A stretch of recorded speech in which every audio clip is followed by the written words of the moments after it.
Salve a tutti amici di Masters of Magic, siamo qui con altre due star internazionali della magia, John Thompson, the great Tomsoni, and Pam. As we said, you had this act, but you're a GP of magic, so you know also all kind of magic, and I know that you've worked a lot. You work with Charlie Miller, with Dave Vernon. Can you tell us something of the great names of magic, the legendary names of magic that you've met? Well, Dave Vernon, of course, I think is the greatest exponent of sleight of hand in my lifetime, and maybe in the entire realm of magic. He knew more about it. He created a style called naturalism, and he's kind of the Stanislavski of magic, in my estimation. A wonderful character.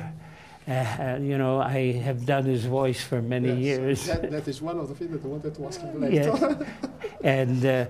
And Charlie Miller, of course, was like a second father to me. He lived with us, you know, the last 10 years of his life, and every day I was with him, I had a session, and it was never the same.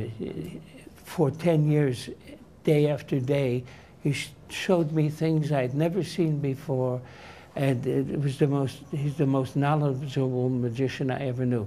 Not only about sleight of hand, but about apparatus magic, and just phenomenal. I've known some great magicians. Del Rey, a marvelous, maybe the greatest close-up magician I ever saw with regard to the way laymen reacted to his magic.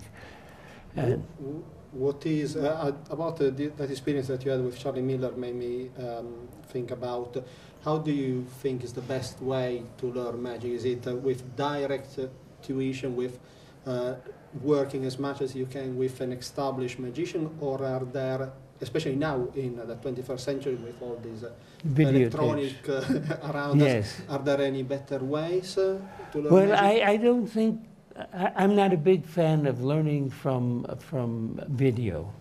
The reason I say that is there's only one thing you can learn from video: timing. But books are far better.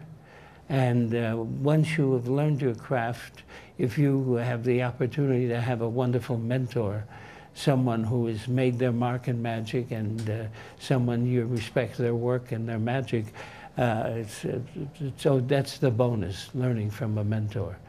I was well established in magic when I met Charlie Miller. My first mentor was a man named Harry Reiser from the Midwest, a wonderful sleight of hand performer.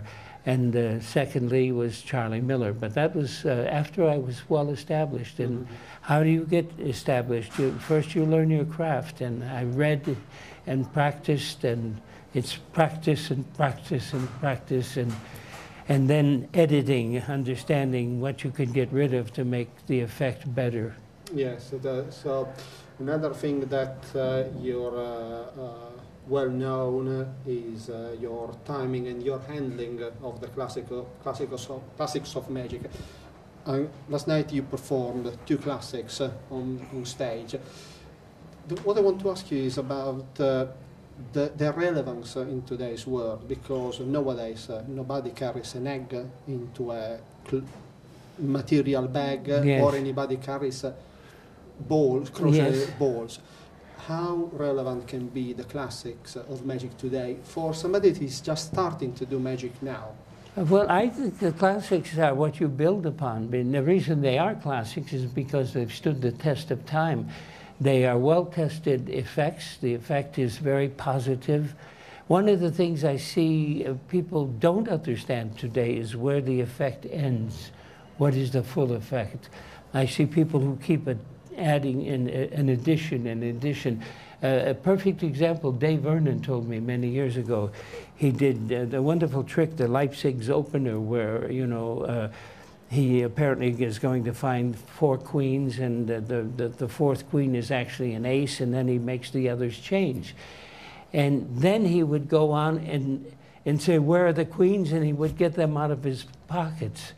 And he said, I was wrong. The trick ended when I changed them to the ace. And that's the power of knowing where the effect really ends and what it is from beginning to end. But I think the best way to learn, as we said before, is definitely from books.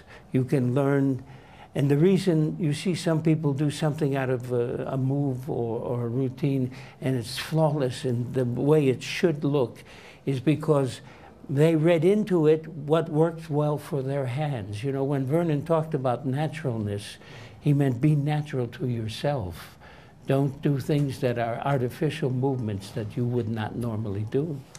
Okay, thank you. Pam, you've seen a lot of magic in your life, of course, from John and from many other people.